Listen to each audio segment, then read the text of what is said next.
நான் வந்து என்னை யாருக்கும் தெரிஞ்சிருக்குமா தெரியாது ஆப்வியஸ்லி.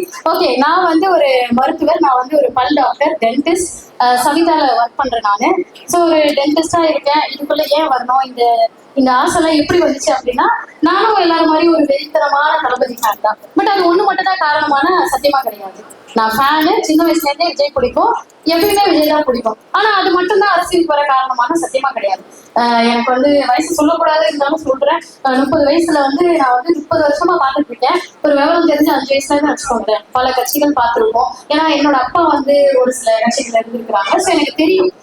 நம்ம வந்து நடைமுறையை பார்க்கிறோம், நடக்கிற விஷயங்கள்லாம் பார்க்கிறோம். ஆனா இதுக்குள்ள நம்ம போகணும், இதுல நம்ம சேரணும், நம்மளும் ஒரு அரசியல்வாதியா மாறணும் அப்படின்லாம் வந்து தோணுனதே கிடையாது.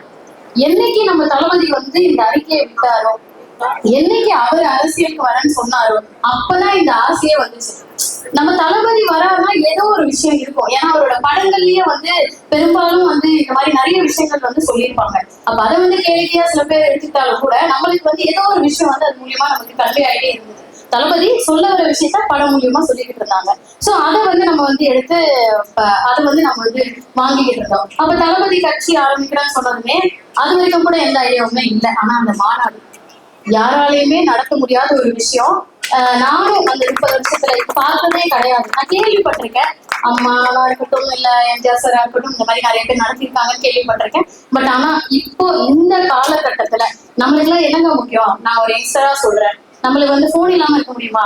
இன்ஸ்டா பேஸ்புக் இல்லாம வாழ முடியுமா? முடியாது. ஏன்னா அதுலயே தான் எல்லாரும் மூழ்கி போயிட்டோம். ஆனா தளபதி கூப்பிட்டாருங்கிற ஒரு வார்த்தைக்காக இவ்வளவு பேர் கிளம்புவீங்களா? அதெல்லாம் வந்து என்னால நம்பவே முடியல. ஃபர்ஸ்ட் வந்து நாங்களுமே நினைச்சோம் கூட்டம் வருமா வராதா, இப்படி நிறைய கன்ஃபியூஷன்ஸ் இருந்தது. ஆனா இந்த பேஸ்புக், இன்ஸ்டா, போனு, நம்மளுடைய டெய்லி லைஃப், ஏன்னா இப்ப ஐடி எல்லாம் பாத்தீங்கன்னா ஒரு நாள் லீவ் போட்டா அந்த லாஸ் ஆஃப் பே. இப்ப எனக்கு கூட இருக்கு, நானும் ஒரு நாள் லீவ் போட்டேன்னா எனக்கு லாஸ் ஆஃப் பே.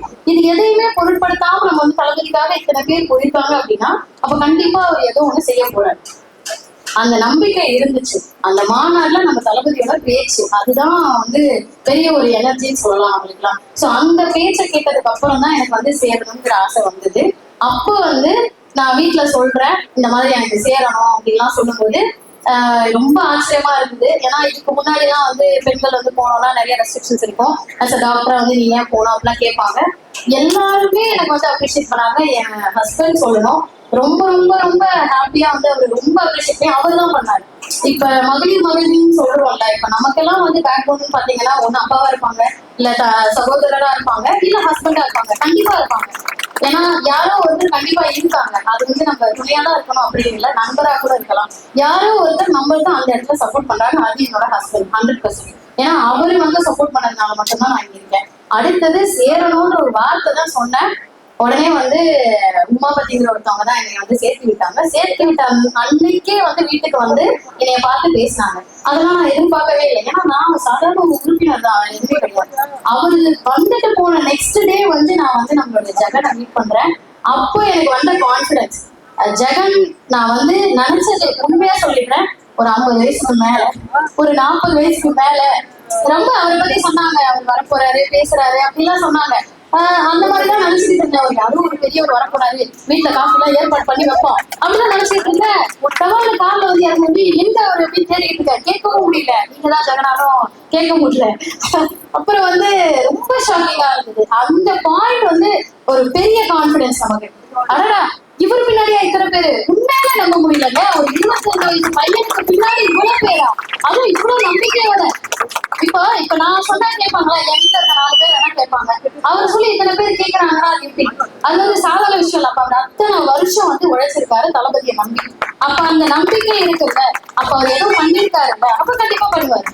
இதை எடுத்து வந்து இதுவே ஒரு ஷாக்கு. சரி, இவர் ரொம்ப எளிமையா இருப்பாங்க, அது எப்படின்னே தெரியலங்க. நானே சில சமயங்கள கொஞ்சம் சீன் போடுவேன் அப்பப்போ. ஆனா அவர் வந்து இப்ப ஒண்ணுமே இல்லை, ரொம்ப ரொம்ப கேஷுவலா இருக்காங்க. இவர் தானா அவரு அப்படிங்கிற மாதிரி இருந்துச்சு. அதுக்கு அடுத்த ஷாக் வந்து நம்ம திருவள்ளூர் போறோம். பர்த்டேக்கு ஒரு நாள் வந்து வெளியில விருந்தத்தை பத்தி கேள்விப்படுறேன். அப்போ வந்து நான் போறேன். அங்க வந்து ஆபீஸ் வந்து யாரை பார்க்க போயிருப்போம் நம்மளுக்கு எல்லாம் தெரியும். நம்ம மாவட்டத்தை பார்க்க போறேன். ஒரு பெரிய வந்து ஏற்பாடெல்லாம் பயங்கரமா எப்படி பேசுறது, என் வீட்டுக்கார சொல்லிலாம் கொடுக்குறாரு, இந்த மாதிரிலாம் நடந்துக்க, இப்படிலாம் போய் பட்டு பேசாத.